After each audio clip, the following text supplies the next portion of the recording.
রহস্যময় একটি পুতুলকে কেন্দ্র করে আতঙ্ক ছড়িয়ে পড়েছে কুড়িগ্রাম শহর জুড়ে।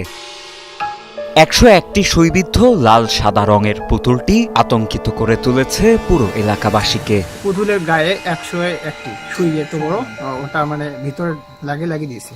পুতুলটির হাতে পায়ে মুখে সব জায়গায় সূচ বিদ্ধ করা, সব মিলিয়ে সূচের সংখ্যা ১০১টি। মুখটি বিকৃত করা হয়েছে লাল রং অথবা রক্ত দিয়ে।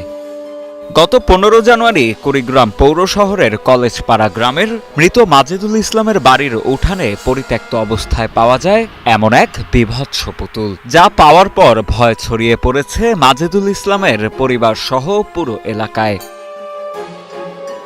সবার ধারণা কালো জাদু করার জন্য কেউ করেছে এমন কাজ। ওই উখানের মধ্যে আমার চোখ গেছে, তারপরে আমি ভয় পাইলাম। তারপরে আম্মু কইলাম, আম্মু ওটা কি পুতুল না? আমি কইলাম হ্যাঁ। ওই গেল, যে দেখলো ওইও ভয় পাইল।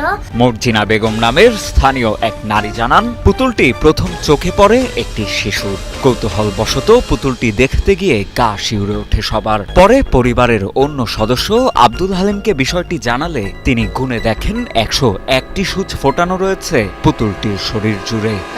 ভয় তো বলাই না, আমি তো ভাতের প্লেট আমার হাতে নাতিনিক তুলি খুব আনছি, উঠিয়ে ওইটা আসে নিজে দেখিয়ে কয় এটা তো মারাত্মক কথা।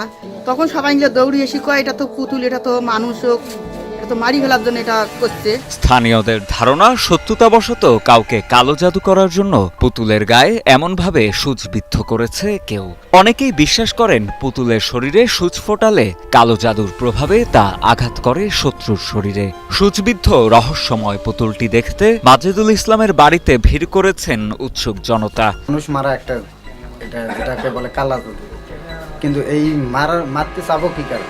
আমার তো আর কোটি কোটি টাকাও নাই যে আমাকে মারার জন্য এটা করব, কিন্তু কে করছে এটা জানতে পারতেছি না, বুঝতেও পারতেছি না, কেন করলো কি কারণে এটাও বলতে পারতেছি না, কিন্তু আমার সন্দেহ কাউরে হয় না। হাদিসে জাদুটোনা উল্লেখ আছে বলে জানান স্থানীয় জামে মসজিদের ইমাম মাওলানা মোহাম্মদ শফিকুল ইসলাম।